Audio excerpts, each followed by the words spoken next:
Ngambek. Siapa?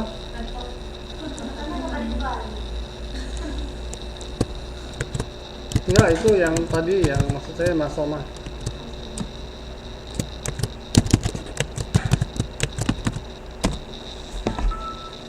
Oke, lanjut ya. Jadi atau motor aja, motor paling gampang. Ada Honda, Yamaha, Suzuki ya, Vespa. Karena juga merek-merek Vespa enggak? Vespa dibawakan, Vespa kan jarang nggak kurang ya. Nah, Yamaha, ya Honda, Yamaha, Suzuki, Kawasaki gitu kan. Kemudian ada lagi merek-merek motor Cina dan motor yang lainnya. Jadi sejumlah kecil beberapa perusahaan itu mendominasi pasar produk tersebut sekitar 80-90%. Kemudian kasus oligopoli ini bisa dibedakan antara kasus produk standar yang tak terdiferensiasi atau kasus produk yang terdiferensiasi. Contohnya adalah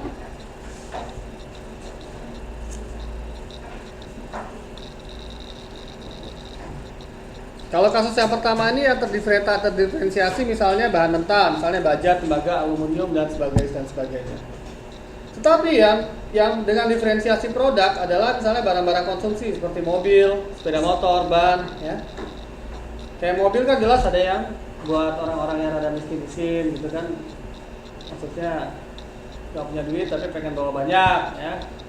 Mobilnya biasanya mobil keluarga lah ya. Kayak Avanza kan agak relatif lebih murah ya. Kemudian ada juga mobil buat yang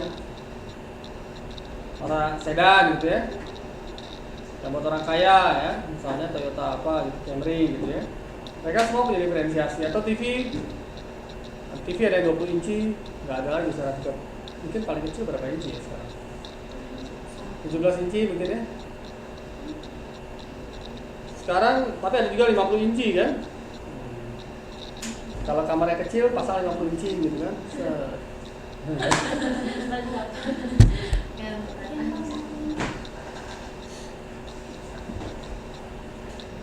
Ya. Kemudian kemungkinan terjadi perang harga di industri ini. Jadi contohnya gini. Misalnya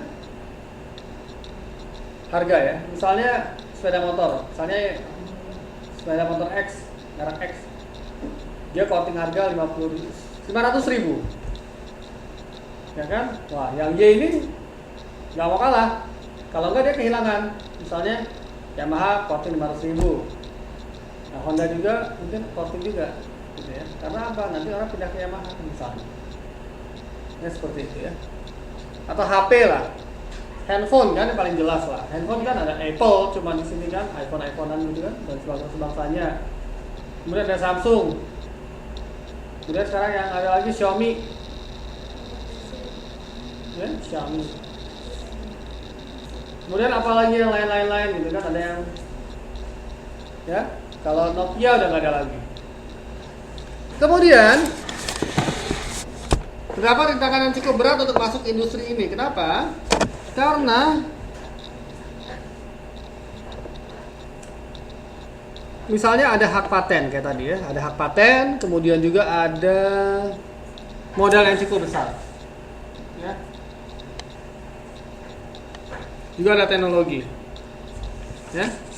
Misalnya sudah ada iklan-iklan dan lain sebagainya juga itu susah. Misalnya ada motor baru, bikin motor baru atau bikin produk baru, kompon baru.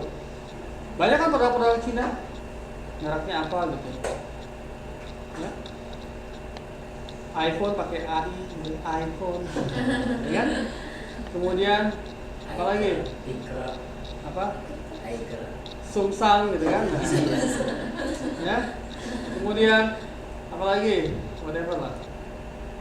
Ya, kira-kira Adidas gitu kan, ada Adidas. Iya. Tulisannya hampir sama itu kalau nggak dilihat kayak. Ya pokoknya intinya dia pengen masuk situ berat, paling cuma bisa dapat yang kecil-kecil ya. Karena yang semua udah dikuasai oleh perusahaan, beberapa perusahaan tersebut ya. Nah persaingan melalui iklan sangat kuat di industri ini. Lihat kan, iklan-iklan iPhone. Ada yang pakai siapa gitu, ada pakai siapa gitu ya. Artis misalnya Afgan itu Indonesia, mungkin kalau di luar negeri ya pakai artis apa gitu ya, iPhone. Nah, Siapa lah artisnya? Saya nggak tahu juga. Hah? Apa? Ya whatever lah, some Korean guys. Saya nggak ngerti, karena saya ngerti Korea ya. Karena waktu zaman saya dulu tidak ngetop ya ngomongin Korea. Terus Korea. Dan kalaupun dia ngetop, sekarang dia sudah tua. Dan kamu tidak akan kenal. Kemudian klasifikasi pasar sisi perusahaan. Pada dasarnya sama dengan klasifikasi pasar. Kita lihat skema satu-satu. Ini ada persaingan murni, persaingan monopolistis, oligopoli, monopolis murni. Nah, dibentuk pasar ya. Dari sisi permintaan pasar sama. Ada persaingan murni, monopolistis, oligopoli, oligopsoni. Ya, bedanya adalah kalau persaingan murni ini pembeli penjualnya banyak. Pasar permintaan persaingan murni juga pembeli dan penjualnya banyak. Persaingan monopolistis penjual dan pembeli banyak, ya. Tetapi sudah ada diferensiasi. Di sini juga sama. Ini pembelinya, ya. Jadi kalau penawaran dilihat dari sisi penjual, permintaan dilihat dari pembeli, ya. Monopoli satu penjual, monopsoni satu pembeli. Contohnya satu pembeli adalah apa? Misalnya produk yang dibeli hanya satu konsumen saja, misalnya pemerintah. Ya, pasar misalnya dulu kan biasanya ada aturan-aturan yang mengharuskan dibeli oleh pemerintah misalnya. Ya, misalnya apa? Jati atau apa gitu ya, atau minyak ya. Minyak kan pemerintah kan yang beli mungkin ya, minyak bumi ya. Saya kurang tahu ya sekarang. Kalau dulu banyak. Sekarang agak berbeda. Kemudian oligopsoni. Oligopoli ini beberapa penjual mempengaruhi pasar, kalau oligopsoni beberapa pembeli mempengaruhi pasar. Paham sini ya? Kemudian ada dimensi persaingan. Jadi ada 4 model pasar. Dari sisi pemasaran, bukan pemasaran ya, ini salah ya. Pemasaran ya. Ini bukan penasaran. Soalnya sebelahan saya salah ngetik. Didasarkan pada derajat dan intensitas persaingan. Ya. Kita lihat tabel 52. Ya. Model baku pasar persaingan murni. Banyaknya perusahaan banyak sekali. Persaingan monopolistik cukup, oligopoli sedikit, monopoli satu. Ya. Macam produk homogen, diferensiasi, standar atau diferensiasi unik. Ya. Kalian bisa baca sendiri di sini ya. Contohnya kalau persaingan murni itu produk hasil pertanian. Kalau persaingan monopolistik, perdagangan eceran, pakaian, konveksi, sepatu. Kalau oligopoli ini baja, otomotif ya, elektronik. Sementara kalau monopoli murni perusahaan air minum, pemerintah daerah atau listrik tadi ya, services ya. Kemudian dilanjutkan dengan faktor penentu struktur pasar. Mengapa struktur pasar yang satu berbeda dengan yang lain? Apa yang menentukan? Faktor-faktor yang menentukan. Pertama adalah peraturan dan kebijakan pemerintah. Kalau pemerintah mau bikin aturan, mau gimana lagi? Dulu ya. Kalau pemerintah mau bikin aturan, mau gimana lagi?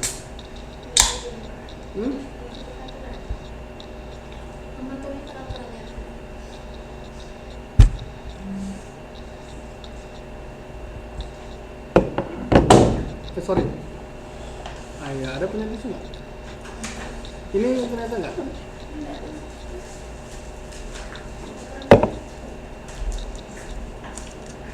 Nggak apa.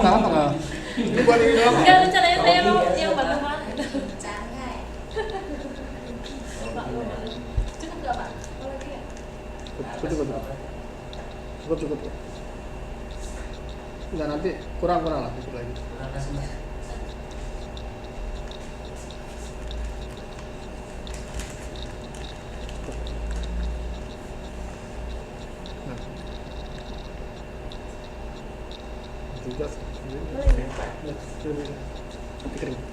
Oke, jadi misalnya ada beberapa perusahaan diberikan hak istimewa. Contohnya PLN. Betul kan? Itu hak istimewa.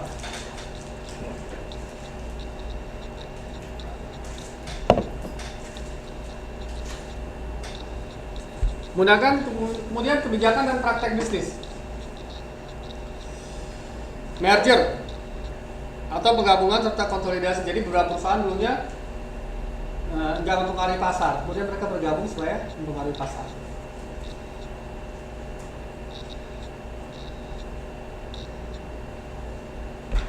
Ya, contohnya apa? Dulu ada perusahaan Nokia dengan Siemens, tapi akhirnya gagal juga. Di industri otomotif banyak.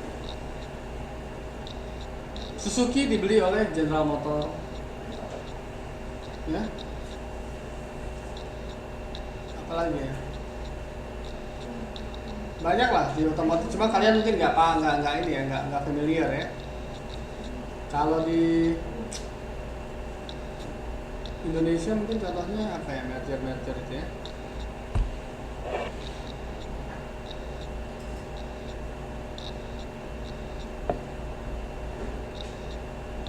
Misal Garuda sama Merpati digabungin gitu ya misalnya. Tapi sekarang mau gabung. Juga seperti itu.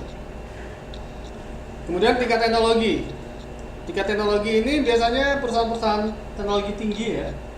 Perusahaan teknologi tinggi itu dia punya paten. Kayak misalnya iPhone gitu ya. Contohnya.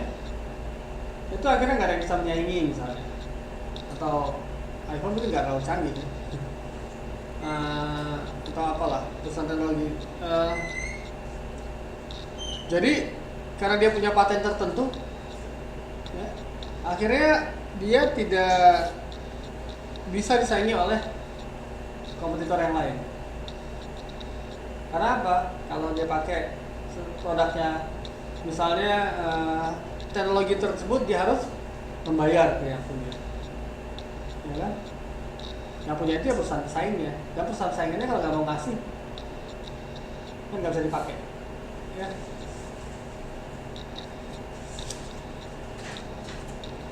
Ya, kemudian teknologi manufacturing juga, ya. Misalnya perusahaan yang bisa mengelola peleburan baja, mengolah peleburan baja, cuma perusahaan tertentu. Karena apa? Dia punya teknologi. Kayak Krakatau Steel, misalnya. Yang lain di Indonesia mungkin nggak bisa. Karena apa? Karena mahal, teknologinya nggak punya. Karena itu mengapa negara lain itu tetap maju, karena dia punya teknologinya. Indonesia nggak bisa bikin, karena nggak punya teknologinya. Akhirnya kayak Mas Thomas segala macam kerja ke sini, ya, kerja di pabrik apa? Lakban. Oh, Lakban Indonesia bisa itu ya. Cuma gaji di sini gede gitu ya. Kemudian pasar persaingan murni jangka pendek. Sekarang kalau kemarin kan kita mempelajari ada juga kurva biaya jangka pendek dan jangka panjang. Nah sekarang kalau jalan jangka pendek, itu perusahaan-perusahaan baru itu dianggap tidak masuk ke dalam pasar. Dan perusahaan yang lama tidak ada keluar dari pasar. Itu asumsinya, karena jangka pendek. Saya dalam waktu seminggu atau 2 minggu anggaplah, atau 1 bulan. Mungkin perusahaan nggak ada yang bangkrut, nggak ada juga yang masuk dari perusahaan baru. Gitu kan? Asumsinya seperti itu. Ya. Walaupun ada keuntungan yang super normal atau kerugian ekonomis. Ya. Nah, sekarang persaingan dan maksimisasi keuntungan. Syarat maksimisasi keuntungan adalah pada saat marginal revenue sama dengan MR sama dengan MC sama dengan marginal cost, ya.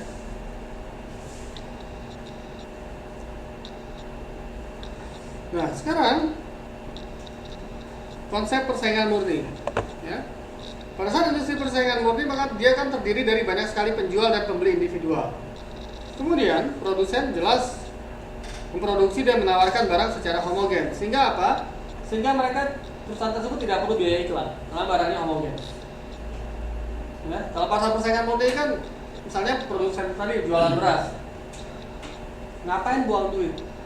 Ya, misalnya, oh beli saja di toko A, beras saya beras apa namanya, Raja Lele, dengan harga 10.000 sekilo.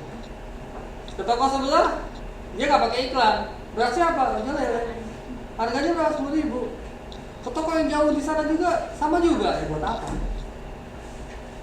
buat bayar mahal-mahal bayar Afgan gitu ya, dijualnya tetap gitu-gitu aja gitu ya, misalnya. Kemudian masing-masing produsen penjual memproduksi dan menjual output dalam jumlah kecil dibandingkan besar pasar. Misalnya cuma jualan 100 kilo atau 200 kilo, jumlah pasarnya 5 juta ton. Nggak ngaruh kan? Kita nggak, masing-masing produsen nggak bisa mengaruhi harga, gitu kan? Kecuali kalau kita jualan 4 juta ton, ya saya naikin harga, mungkin yang lain ikut. Tapi kalau cuma 5.000 kilo, 5 ton aja jual. Sementara pasarnya 5 juta ton, nggak ngaruh kan? Dalam pasar persaingan murni tidak ada rintangan untuk mencegah masuk dan keluar pasar.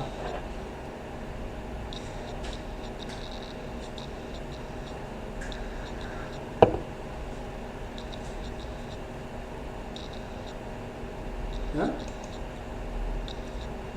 Kemudian pengertian dari maksimisasi keuntungan. Ya. Mengapa kita mengapa kita melakukan model berdasarkan persaingan murni? Karena persaingan murni adalah model yang sederhana, ya, sehingga analisa itu bisa dengan supply dan karena benar-benar gak ada yang mengaruhi apapun kecuali permintaan dan penjualan. Karena itu pada saat kita melakukan analisa, biasanya kita menggunakan model persaingan murni. Berikutnya adalah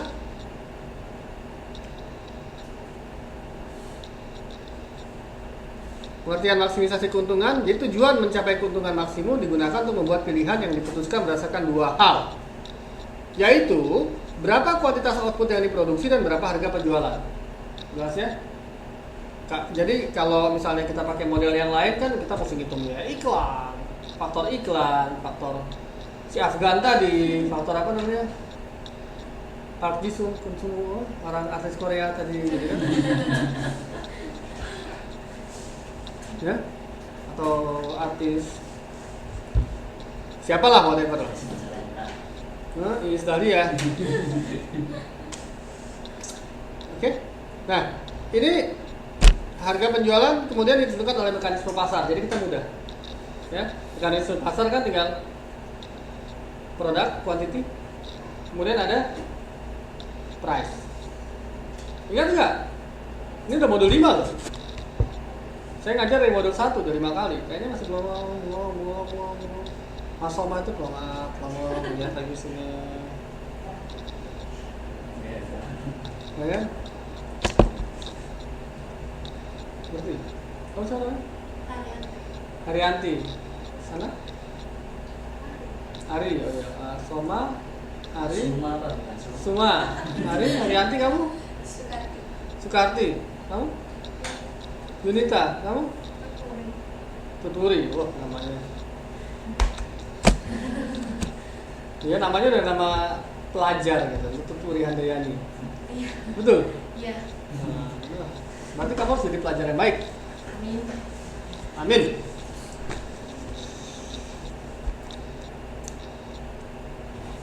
Kemudian pendekatan biaya total dan marginal. Dalam mengoperasikan perusahaan, produsen persaingan murni juga produsen pendamping pasar lain mengenai pertanyaan berapa output yang diproduksi dan berapa keuntungan yang diperoleh. Kita kan pasti perusahaan itu pengen semua dapat untung ya. Jadi pendapatan total pasti sama dengan output total dikali harga satuan. Jelas dong. Output misalnya berapa? 1.000 kali harganya berapa? 5.000 gitu kan. Kali 1.000 berarti 5 juta. Pendapatan total kan segitu kan. Kamu jualan barang berapa?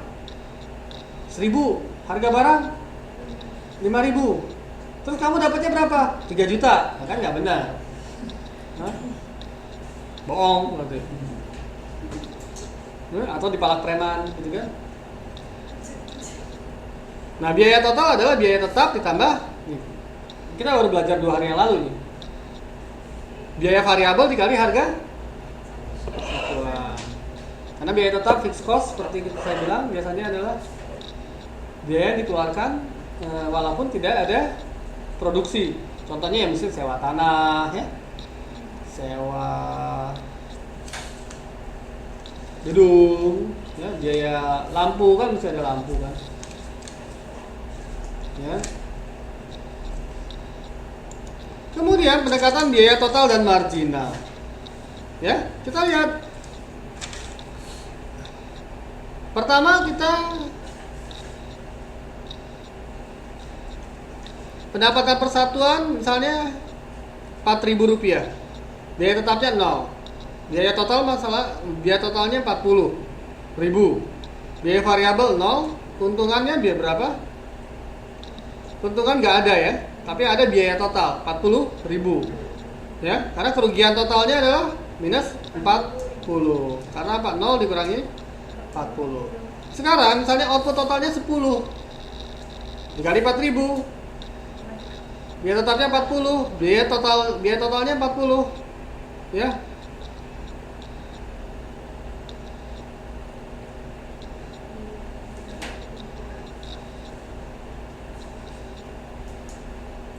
Ini ngaco ini.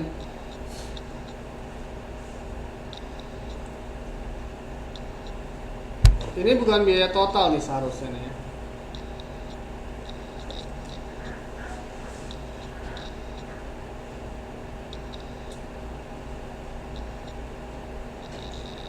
Ini salah ya. Ya. Ini harusnya pendapatan total. Biaya total berarti pendapatan total. Iya. Di modul tuh sering salah, makanya saya nggak suka.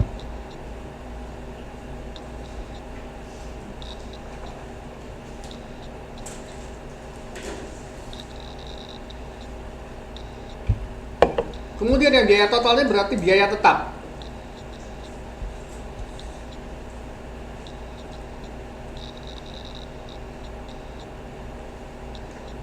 Paham ya?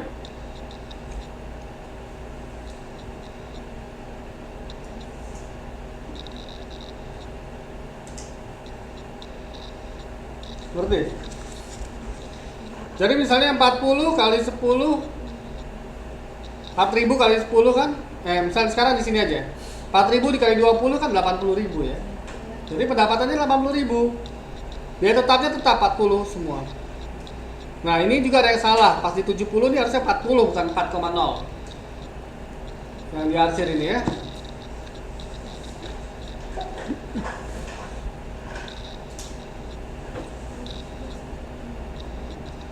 Ya.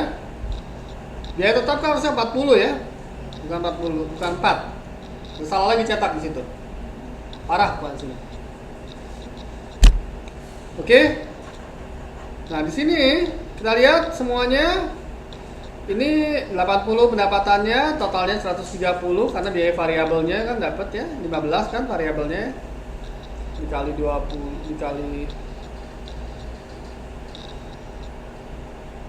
biaya variabelnya 6.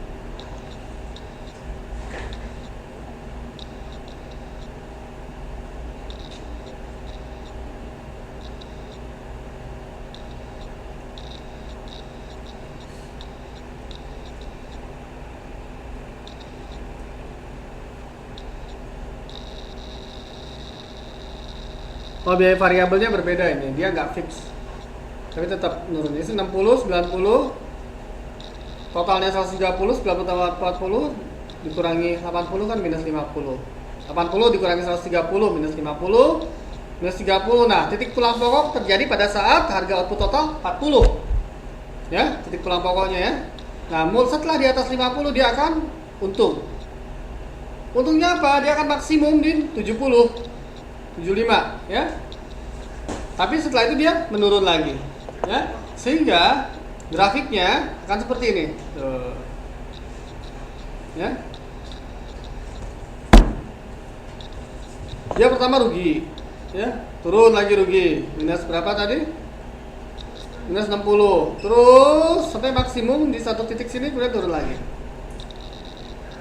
Ya. Jadi harus memproduksi di sini dia supaya keuntungannya maksimum. Sama seperti di sini. Nah, kamu lihat tarik ke atas. Nah, dia di titik sini kan, sama sejajarnya. Pertama kali ini kan ini cost, kurva biaya nih, total cost. Dia lebih tinggi daripada pendapatan. Ya, ini rugi. Di sini dia sudah untung, kemudian sini rugi lagi. Oke, paham ya? Ngerti kan? Agak terlalu cepat saya, tapi ya saya ngejar ini. Ini cuma menggambar dari tabel yang tadi. Cuma di situ kurvanya ininya salah, total cost sama ininya salah. Legendnya ya, udah diperbaiki ya. Kasih tahu teman yang lain. Kemudian ini pendapatan total yang diterima oleh perusahaan persaingan murni.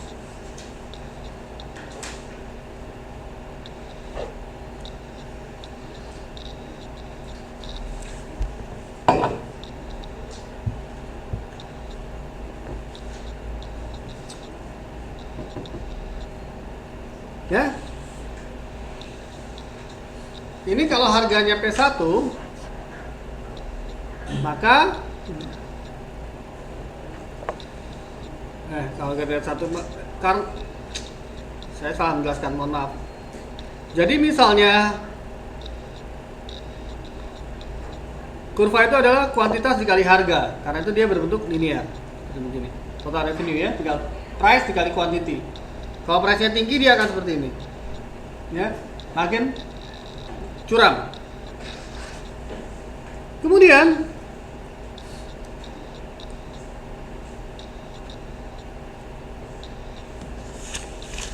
sementara kurva permintaan yang dihadapi oleh persaingan murni adalah ini.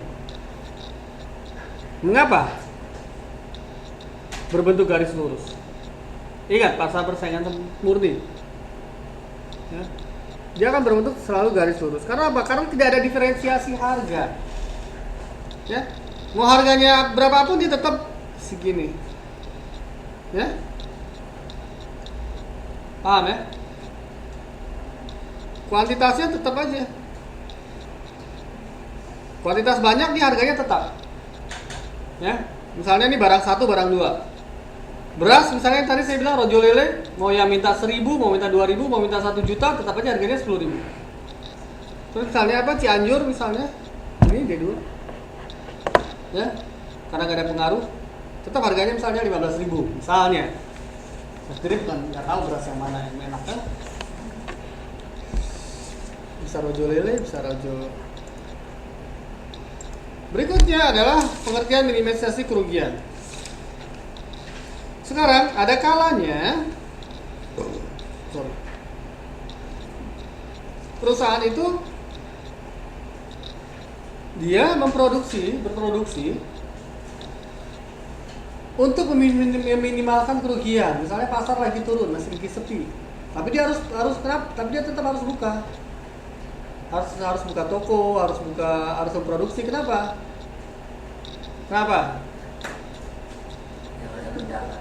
Biar ada pendapatan.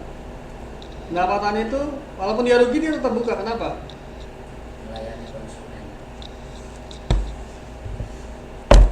Selain itu apa selain itu? Karena sudah langsung sudah dikenal, tapi mungkin sudah dikenal masyarakat masih Menjaga kepercayaan. Berarti belum baca modul ya? Jelas-jelas ada di sini nih. Karena kalau tidak produksi dia akan rugi lebih besar. Kenapa? Karena ada biaya tetap. Gedung mesti dibayar, disewa misalnya. Ada pajak yang harus dibayar. Ada lampu yang harus dinyalain. Ya kan? Kalau dia nggak berproduksi dia bayar lebih mahal. Dia ruginya lebih banyak, jadi harus memproduksi. Karena itu dia meminimalkan kerugian. Contohnya ini, ya, kalau ya tadi itu harusnya legendnya kayak gini ya, tidurnya, tabelnya kayak gini. Misalnya outputnya 10, harga persatuannya 2,5, pendapatan total 25, biaya tetap total 40, biaya variabel total 60, biaya totalnya 100.000. Ya 100 ya, 100.000 ya. Ruginya 75.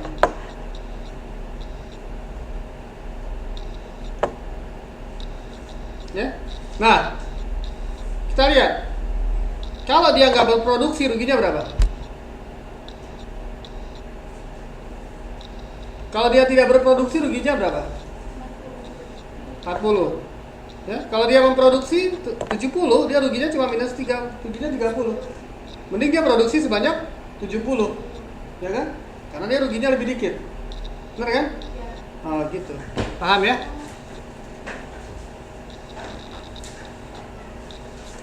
Berikutnya, harusnya 7 ya. Kasus penutupan perusahaan. Kalau seperti ini, ya, kalau seperti ini, mending dia tutup. Kenapa? Karena apa? Kalau dia tidak memproduksi, dia ruginya 40. Kalau dia memproduksi, minimumnya dia cuma dapat 65. Kerugian paling kecil minimum 5. Karena itu dia mending lebih baik tutup. Ya. Kalau kasus yang ini. Ya. Karena apa? Kalau dia tutup, dia ruginya cuma 40. Ya. Ada banyak kasus ya.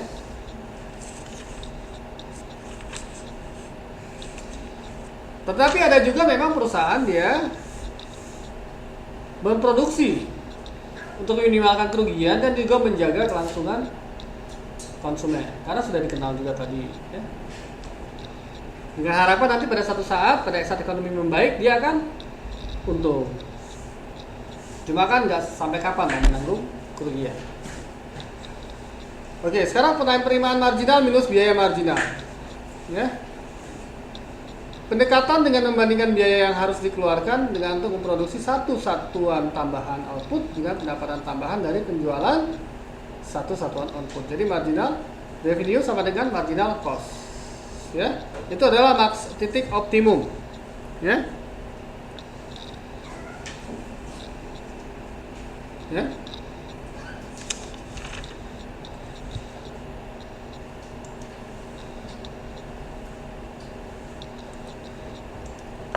Kemudian perusahaan lebih baik produksi daripada menghentikan dan menutup perusahaan. Karena itu pendapatan marginal harus melebihi biaya variabel rata-rata. Nah, perusahaan-perusahaan yang ini dapat menjual dalam jumlah berapapun pada harga pasar yang berlaku sehingga kurva permintaan pasar akan berbentuk garis lurus mendatar. Ya, ini summary saya. Kemudian kita lihat dari sini. Kalau teori baca kan agak pusing. Sekarang maksimisasi keuntungan pada perusahaan pesaing murni. Keuntungannya terjadi pada saat apa? Kita lihat. Ini harga sama dengan pendapatan marginal. Mengapa? Karena dia fix kan.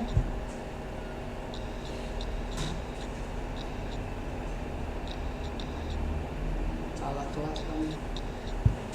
4 kali 10. Ya kan? Karena dia selisihnya karena dia kan garis lurus untuk seperti ini ya. Selisihnya harganya tetap ya. Jadi pendapatannya berdasarkan. Sekarang misalnya biaya marginal. Biaya marginalnya pada saat produk misalnya 10, pendapatan marginalnya 4.000 ya. Biaya marginalnya 6.000, biaya tetap rata-ratanya 4.000, biaya variabel 6.000, biaya rata-rata 10.000. Maka keuntungan persatuan outputnya adalah 6.000 dari 4 dikurangi 10 sama minus 6. Keuntungan total adalah minus 6 dikali 10. Ya. Ini persatuan ya, persatu-satuan. Ya. Ini persatu-satuan. Ini juga sama karena harganya konstan 4 semua. Biaya marginalnya 3 turun. Ya, karena dia kurva biaya marginal kan seperti itu. Dia turun kemudian naik. Nah, dari sini kalian bisa ikutin, kita lihat bahwa pada saat marginal cost sama dengan marginal revenue itu adalah yang memberikan keuntungan maksimum, yaitu pada saat di 75. Nah, ini kan 4 sama dengan 4. Ininya 73. Ya. FR sama dengan MC. Kita lihat di sini. Ya. Yang atas ya.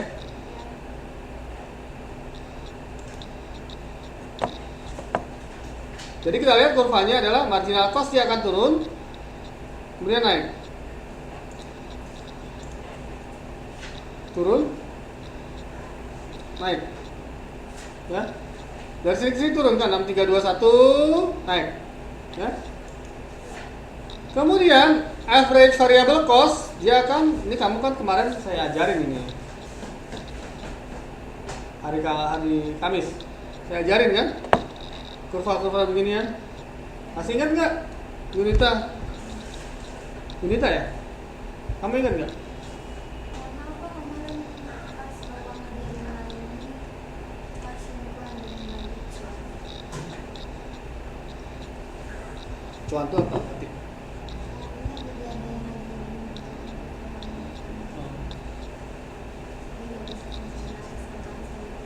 Oh gitu.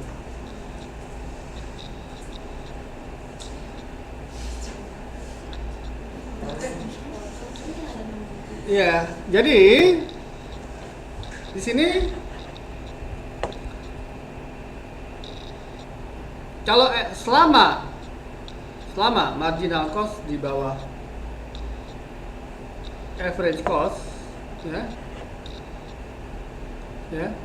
Nah di sini selama MC di atas AC average cost, ya. Kalian harus ingat ya. Itu dia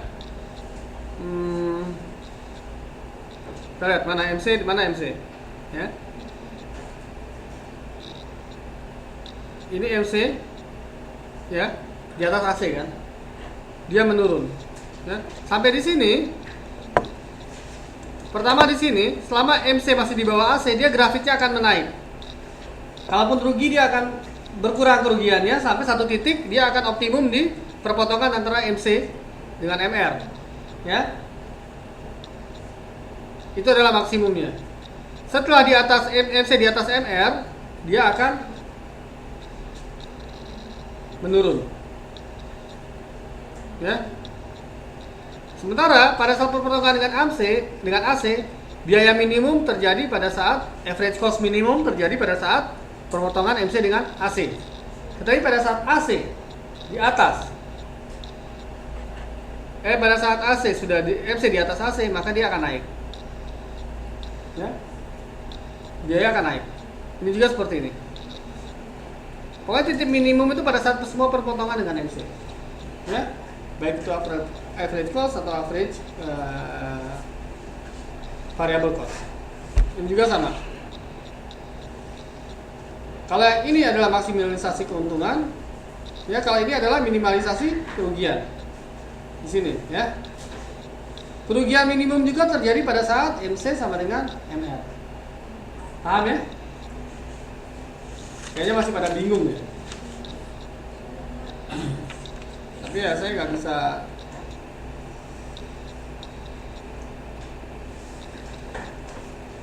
detail, nggak bisa ngulang-ngulang karena kita waktunya terbatas. Misalnya ini minimalisasi kerugian pada perusahaan persaingan murni, pendekatan MR sama dengan MC. Ya, marginal revenue karena harganya kok tetap nggak berubah, maka dia tetap nih 2,5. Kita lihat sekarang marginal cost, dia akan turun sama seperti tadi naik. Ini semua sama semua seperti tadi, turun sampai 4, kemudian naik lagi. Nah di sini kita lihat minimalisasi kerugian terendah terjadi pada saat MR sama dengan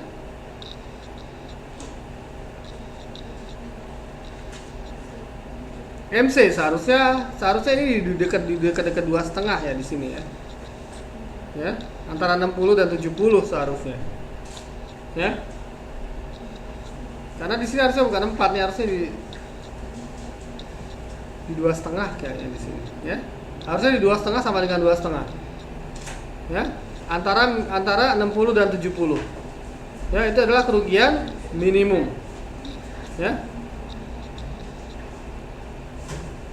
Ini contoh yang lebih jelas mungkin. Nah,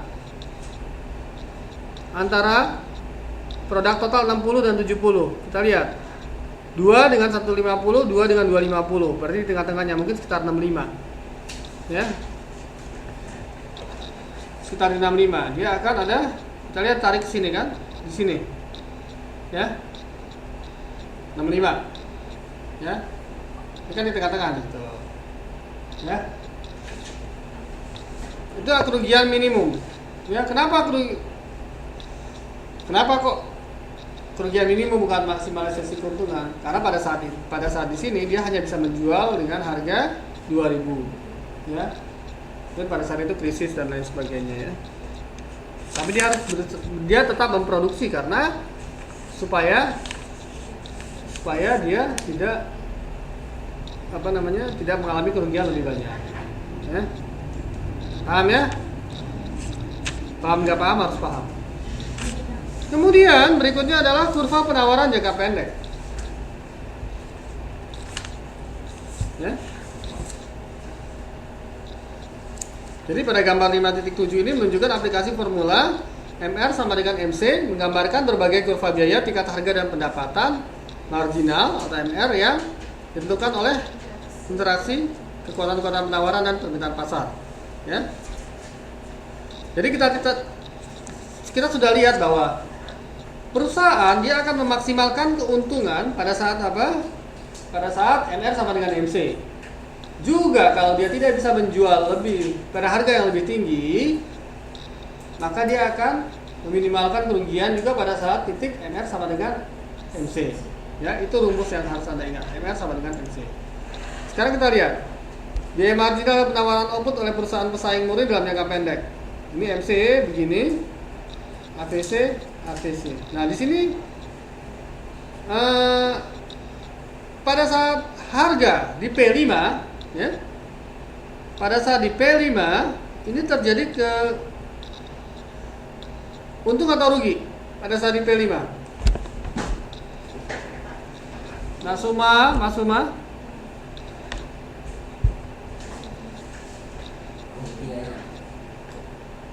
kok kayaknya sih jawabnya. Coba bisa lihat grafik ini nggak? Bisa bacanya nggak?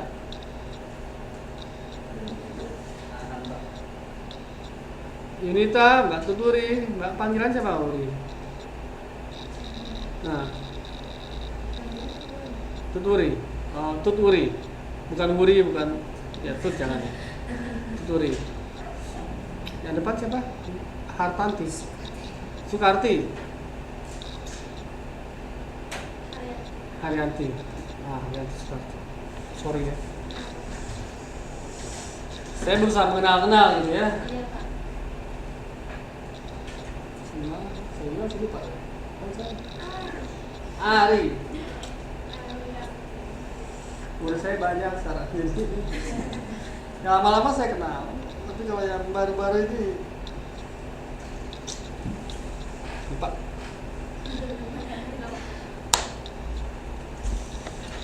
Ini kita lihat. Ini MR itu kan di atas average cost ya. Tuh. Berarti dia untung, biayanya segini, ya kan? Pendapatannya segini, berarti dia untung. Kemudian kalau di titik harga P4, ya, dia apa? Dia tidak untung sama sekali, 0. Ya? Karena jika cuma untuk menutup biaya rata-rata, ya. Cuma untuk bisa menutup biaya rata-rata, ya. Kalau untuk MR3, P3 dia masih lebih dari, dia rugi tapi belum tapi masih bisa untuk meminimumkan kerugian. Paham ya? Karena dia masih di atas average variable cost. Tapi dia sudah di bawah average cost. Ya. Nah, pada saat P2 ya.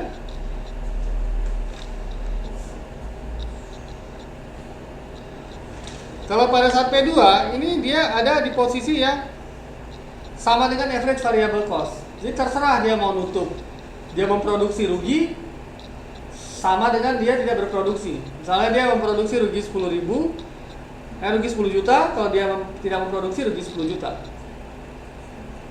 Tapi orang kadang-kadang lebih milih memproduksi walaupun ruginya sama.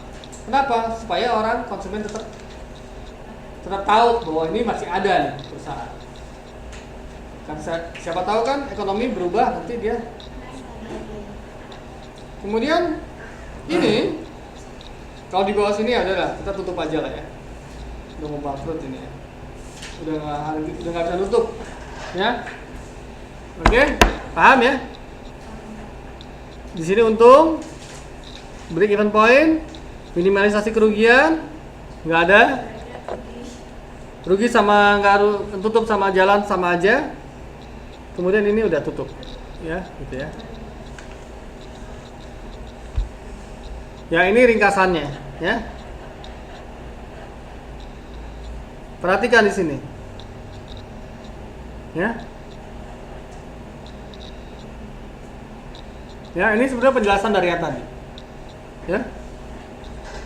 Paham ya? Oke, saya lanjut. Berikutnya adalah penawaran produsen dan penawaran pasar keseimbangan harga.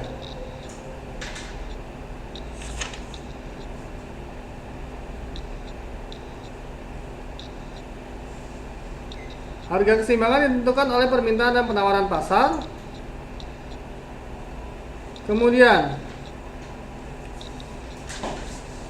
untuk mengetahui harga dan kuantitas keseimbangan harus diketahui lebih dulu kurva penawaran pasar yang didapat dari penjumlahan penawaran-penawaran individual. Jadi seperti ini. Equilibrium kita tahu ya, itu berdasarkan pada keseimbangan pasar.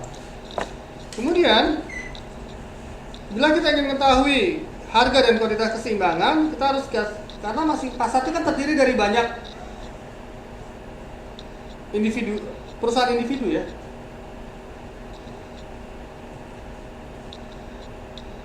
Benar nggak? Paham ya? Nah itu dijumlahkan dulu untuk mendapatkan penawaran pasar. Oke? Nah sekarang schedule penawaran perusahaan individual. Kita lihat. Di sini kuantitas tawarkan sebuah perusahaan 8 unit. Sebenarnya totalnya 80. Harga satuan per produk 5.000, yang diminta 60. Nah, keseimbangan terjadi pada saat di sini. Nih. Misalnya ada 10 perusahaan nih. Masing-masing 8 produksinya. Berarti kan 8 kali 10 8. Ini 7,5. Nah, keseimbangan di sini ya. Pada saat apa? Kuantitas yang diminta konsumen sama dengan kuantitas yang ditawarkan oleh produsen. 75 sama dengan 75. Sini ya. Paham ya? Kalau di sini udah lebih banyak, kalau banyak yang ditawarkan, di sini banyak yang diminta. Ini banyak yang ditawarkan, ini lebih banyak yang diminta. Oke? Paham ya? Nah, ini sekarang ini harga tetap ya, karena memang dia persaingan sempurna. Ya, kita lihat keseimbangan pasar adalah supply sama dengan adalah sigma dari marginal cost. Ya, dia ada di sini. Demand seperti ini, demand supply. Jadi ketemunya di mana? Di 7,5 tadi, 4. Nah, berarti harga 4. Harga 4 digeser ke sini. Ya. Nah, kapan saat MR sama dengan MC? Berarti dia di sini. Nah, jadi dia harus produksi di titik segini untuk mencapaikan kuantitas keuntungan maksimum. Ya. Pertama dapat dulu di sini, seimbang digeser ke sini. Nah, dan ini kurvanya AC, MC, AVC. Dia di sini. Dia harusnya ditarik sampai sini nih. Tetapi biaya realnya adalah di sini. Nah, ya. Jadi dia memproduksi di biaya kira-kira sekitar 3.000 sekian. Ya.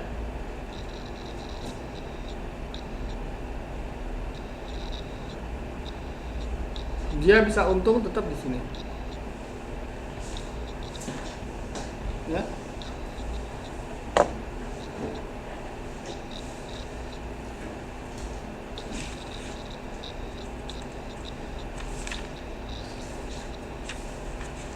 Oke, paham ya?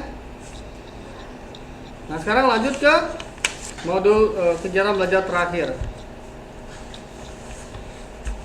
Kegiatan belajar terakhir adalah pasar persaingan murni jangka panjang. Sama kasusnya adalah kita melakukan maksimisasi keuntungan jangka panjang. Tetapi kenapa kita tidak melakukan minimalisasi kerugian? Karena apa? Karena pada jangka panjang, waktunya panjang. Perusahaan bisa mengubah faktor-faktor produksi. Kalau jangka pendek dia menyesuaikan, jangka panjang mengubah. Contohnya apa? Pada ekstremen jangka panjang, ya, perusahaan itu ada masuk dan keluar, ya, ngerti ya? Dan keseimbangan jangka panjang pada industri persaingan murni adalah 0. Ya, mengapa? Karena misalnya dalam jangka pendek harga barang naik. Karena harga barang naik, tadinya ada keuntungan ekonomis, maka sekarang ada keuntungan ekonomis sebesar 1.000 dari 5.000 ke 4.000, dari 4.000 naik 5.000. Ya. Nah, karena jangka panjang, maka perusahaan-perusahaan baru masuk dong.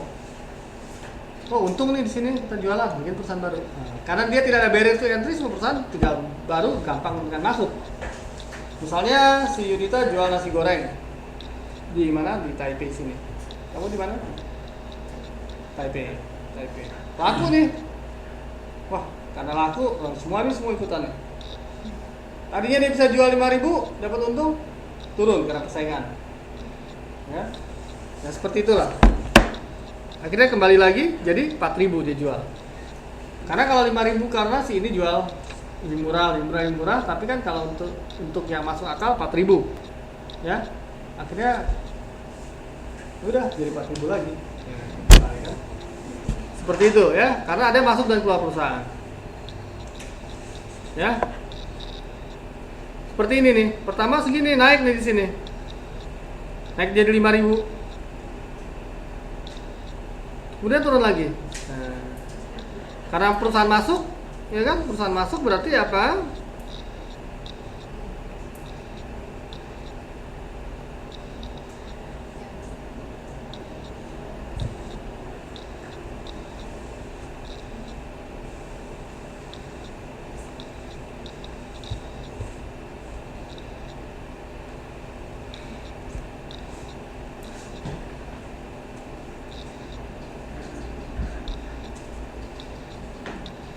Dia akan masuk sampai tidak ada lagi keuntungan ekonomis, ya. Jadi dia sampai perusahaan akan terus masuk sampai harga turun lagi ke 4.000.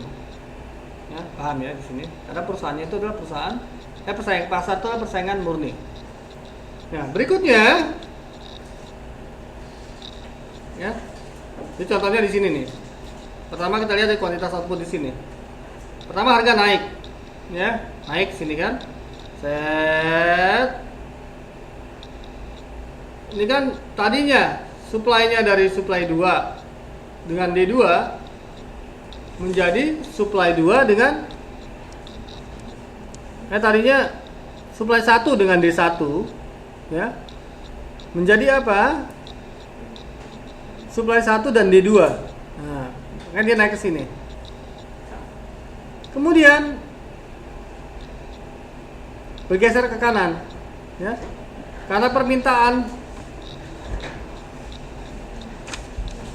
karena perusahaan banyak yang masuk.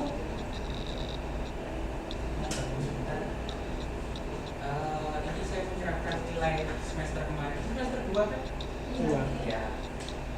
Nilai dari semester kemarin, ini namanya masing-masing mahasiswa silakan diambil. Kalau misalnya mau ngambil punya temennya, saya mau dibawa sekalian gitu. Kalau misalnya ada sisa, tinggal aja di depan. Sip ya Pak.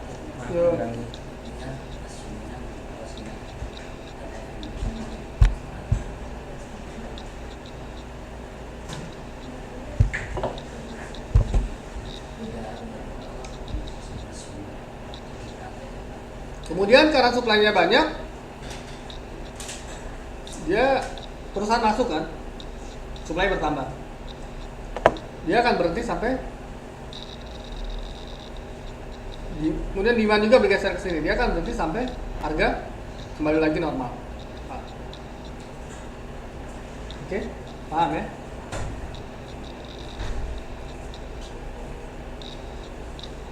Misalnya dari 75 dia naik ke 8, set ke sini, narik lagi ke sini.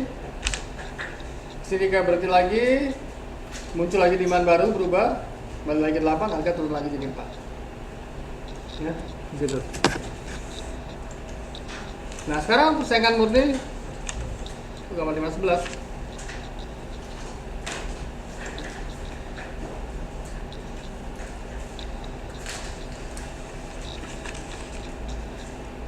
Oh, ada yang belum, ada yang lupa saya ambil ya.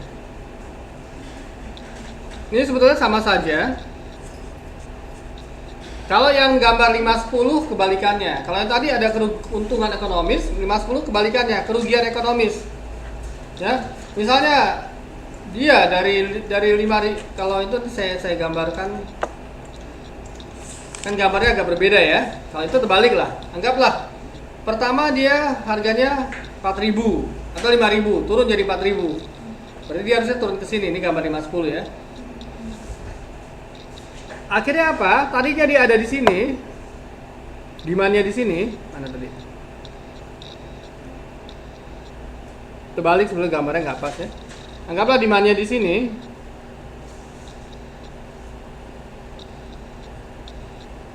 Nah, 5.000.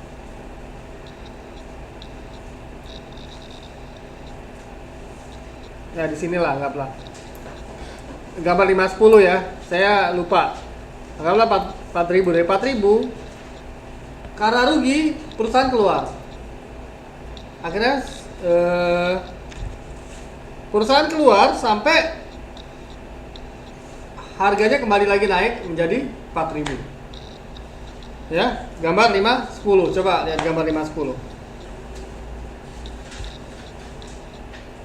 Karena apa, kurva penawarannya bergeser ke kiri kan?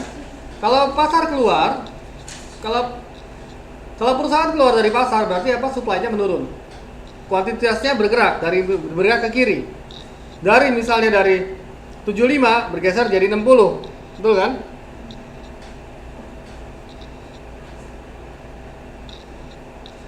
Bergeser, kemudian karena supply-nya menurun, maka demand-nya juga berubah. Keseimbangan ke arah baru lagi, sehingga didapat keseimbangan baru tetap di balik ke titik 4.000. Tetapi dengan kuantitas output yang lebih kecil, yaitu 60 misalnya. Ya? Paham di situ ya? Kemudian pasar persaingan murni jangka panjang untuk industri persaingan murni biaya konstan. Ya? Kita lihat kalau jangka panjang, kalau pasar persaingan murni biayanya konstan, maka apapun demandnya, mau demand 1, demand 2, demand 3, demand 4, kalau biayanya konstan ya sudah. Dia akan selalu seimbang di titik tertentu. Ya, di sini. Walaupun kuantitasnya berubah-berubah, dia tetap akan seimbang di harga 4.000 misalnya. Ya, penjelasannya seperti yang tadi.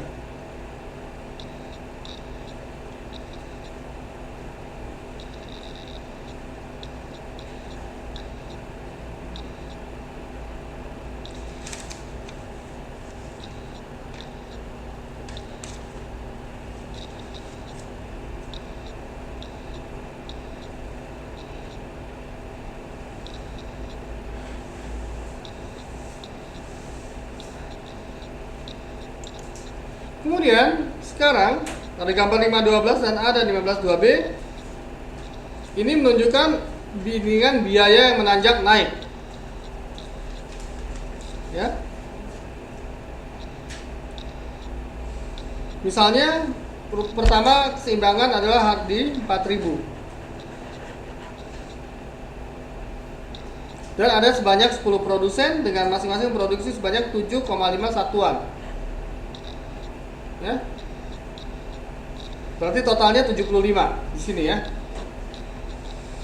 misalnya terjadi kenaikan permintaan dari D1 menjadi D2, ya, berarti ini kan tadinya di sini di D2, ya.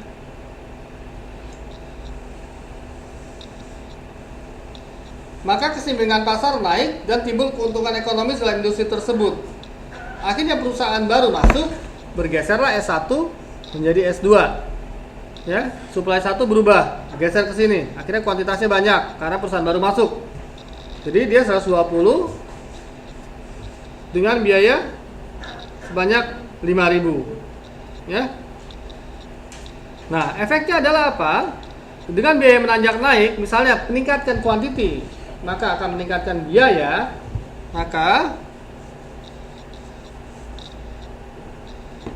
yang tadinya MC1 dia berubah menjadi MC2. Ya. Kemudian yang AC1 berubah menjadi AC2. Ya. MR1 berubah menjadi MR2. Ini kan MR nih, kemudian revenue sini. Akhirnya muncul keseimbangan baru sekarang di titik 5.000. Tadinya dia ada keuntungan ekonomis di sini, ya. Karena pada saat kurvanya AC1 ada keuntungan ekonomis kan di sini. Karena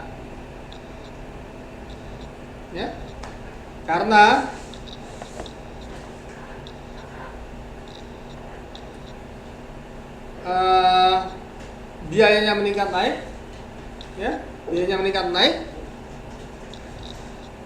maka keuntungan ekonomis akhirnya menjadi hilang, ya. Oke. Karena di sini kan kurang penawaran, biaya menanjak naik. Jadi biayanya karena biayanya menanjak naik, dia hilang. Ya. Tadinya AC1 di sini menjadi AC2 di sini. Ya. Walaupun revenue-nya naik karena biayanya naik seiring dengan kuantitas produksi. Karena tadinya dia memproduksi harus misalnya cuma 8 per produsen, sekarang memproduksi harus misalnya 10. Ongkos produksi untuk produksi 8 dengan 10 berbeda. Marginal cost-nya ya. Akhirnya total cost-nya berubah. Nah, itu makanya. Ya. Ngerti di sini ya. Jadi mengerti kan, nanti baca lagi. Nah, terakhir adalah kita baca efek impak perubahan pendapatan dan teknologi. Ya. Jadi kalau perubahan pendapatan dan juga teknologi, dia bisa menggeser kurva penawaran dan permintaan. Mengapa? Misalnya teknologi teknologi membuat produksi menjadi lebih cepat. Contohnya, sebelumnya dulu manusia kan mungkin pakai cangkul ya, kemudian pakai bajak sawah, ya pakai kerbau, itu deh. Akhirnya traktor. Kalau pakai cangkul kan lama. Kemudian pakai kerbau mungkin lebih,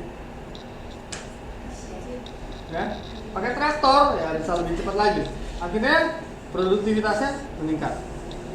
Produksi meningkat juga bukan cuma sekedar itu, ya, juga dari sisi bibit, ya. Dulu teknologi rendah, bibitnya rendah. Sekarang bibit sudah dicampur-campur, direkayasa. Akhirnya tadinya padi yang 1 hektar cuma 2 ton, sekarang bisa 5 ton. Misalnya, betul ya?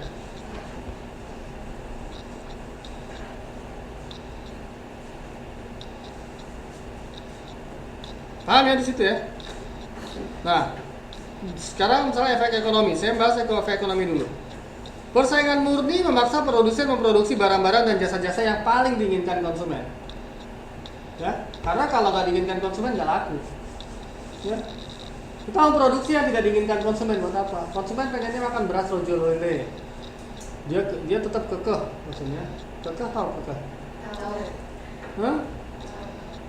Dia tetap kekeh misalnya, enggak, saya tetap mau beras beras Cianjur. Padahal nggak ada yang mau makan beras Cianjur. Mungkin dia nggak suka dengan orang Cianjur, jadi itu misalnya kan, ya nggak tahu lah alasannya, terserah, ini cuma contoh, ya kan? Kemudian, ya tentu aja kan dia mau dia bikin ini ya orang nggak laku, cuma orang di situ nggak ada yang suka nasi goreng, datang Yunita jualan nasi goreng, nggak laku. Artinya itu sama aja orang jualan sate babi di tengah kampung orang Muslim gitu kan. Gak ada yang makan lah ya. Gitu. Persaingan murni memaksa perusahaan produksi barang-barang dan jasa-jasa dengan kualitas yang diinginkan konsumen. Ya. Kemudian kemampuan menyesuaikan penggunaan faktor produksi bila terjadi perubahan-perubahan dalam perekonomian. Kemudian juga maksudnya kemampuan menyesuaikan penggunaan faktor produksi itu bila terjadi perubahan-perubahan dalam ekonomi, misalnya ekonominya lagi naik, ya, dia harus bisa menyesuaikan. Ya. Kalau ekonomi lagi turun, dia juga harus bisa menyesuaikan. Ya. Ini sebetulnya hari Kamis lalu saya jelaskan. Ya, menyesuaikan penggunaan faktor produksi. Ya, berarti kalau menyesuaikan berarti dia apa? Jangka pendek. Kalau mengubah berarti jangka panjang. Alokasi faktor-faktor produksi ekonomi yang efisien. Ya.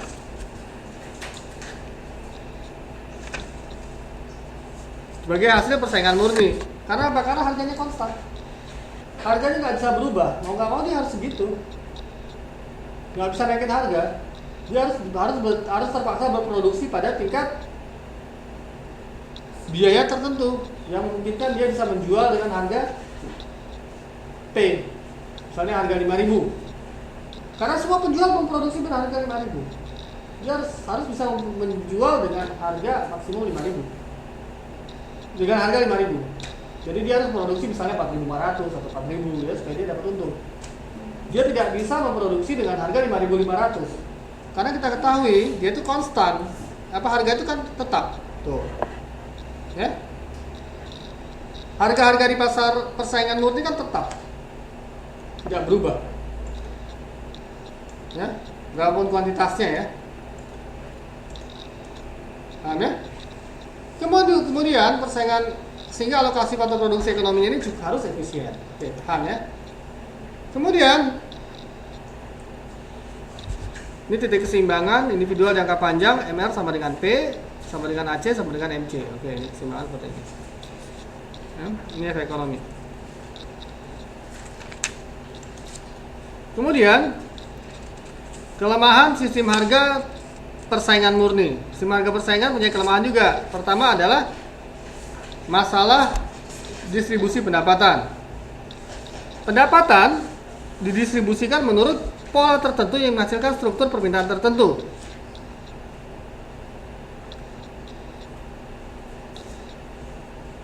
Ya.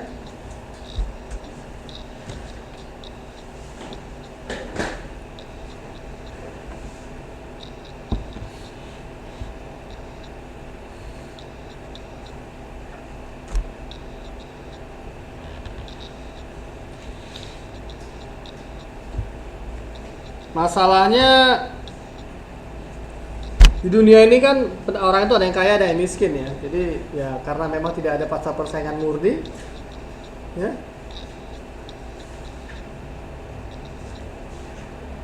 Maka ya pendapatan itu kan selalu gitu ya. Maksudnya kamu misalnya jadi dulu penghasilannya berapa dulu waktu kerja di Indo? Gaji di Indo paling 1 juta gitu ya. 500.000. Enggak lah. 800.000 ya di Indonesia kalau di daerah-daerah ya. Mungkin di Jakarta ya agak banyak ya. Tapi biaya hidup Jakarta juga banyak gitu kan. Mahal. Mungkin kamu gaji oke lah. Dulu di Indonesia gaji 800.000 1 juta. Kamu ya gaya hidup juga biasa. Sekarang tidak ke Taiwan, gaji 6 juta misalnya, standar Indo ya, diwakan Indo kira-kira 6 juta kan gaji. Hah? Ya cabut tuh.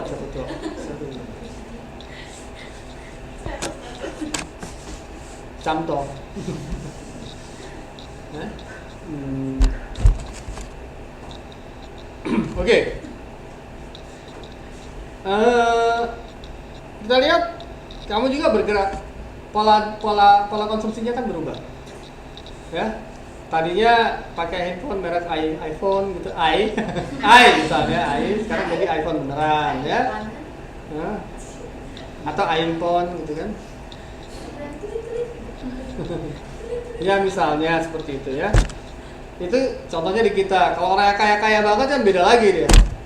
Ya, itu udah nggak tahu lah. Kalau saya kan bukan orang kaya ya. Amin. Masih orang biasa-biasa aja lah. Saya belum pernah ngerasain jadi orang kaya banget. Ya, jadi itu makanya ya. Akhirnya pola permintaan berubah, distribusi efeknya dengan distribusi pendapatan ya. Distribusi pendapatan juga ya berubah juga. Akhirnya apa? Orang yang kaya dia akan membeli barang mewah. Distribusi pendapatan bergeser ke arah orang yang mewah-mewah. Orang yang menjual produk mewah. Sekarang saya tanya, harga satu BMW ya sama dengan mungkin 10 mobil Avanza ya. Kira-kira ya. Ya kan? Jadi orang ini contohnya seperti itu ya. Jadi orang harus menjual 10 untuk kemudian orang mewah tuh dengan 1. Ya. Akhirnya yang distribusi pendapatan yang orang mewah itu ya ngumpul di situ saja gitu kan. Gitu.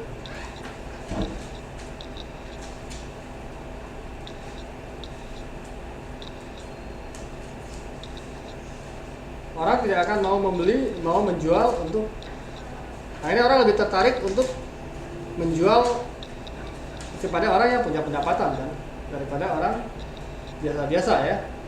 Karena apa? Kita jual orang biasa-biasa kan ya, bukan, ya nggak ada yang beli ya. Contohnya ya,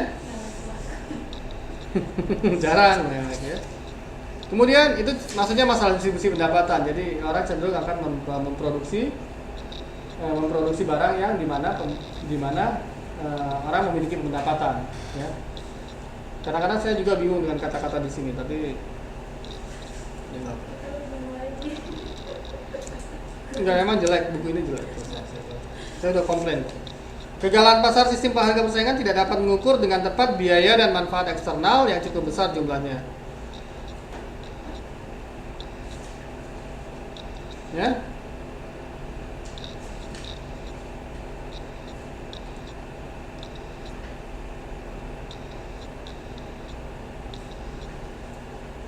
Kemudian teknik-teknik produksi. Sistem harga persaingan tidak selalu menuntun menuju pada penggunaan teknik produksi yang paling efisien atau pada pengembangan serta perbaikan teknik produksi, ya.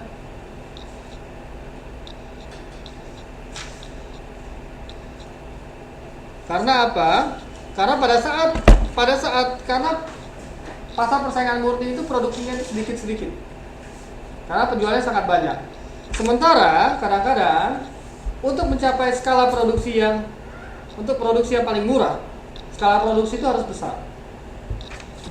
Kamu bikin kue 10 biji dengan kue 200 biji pakai mesin, pakai mixer misalnya, pasti lebih murah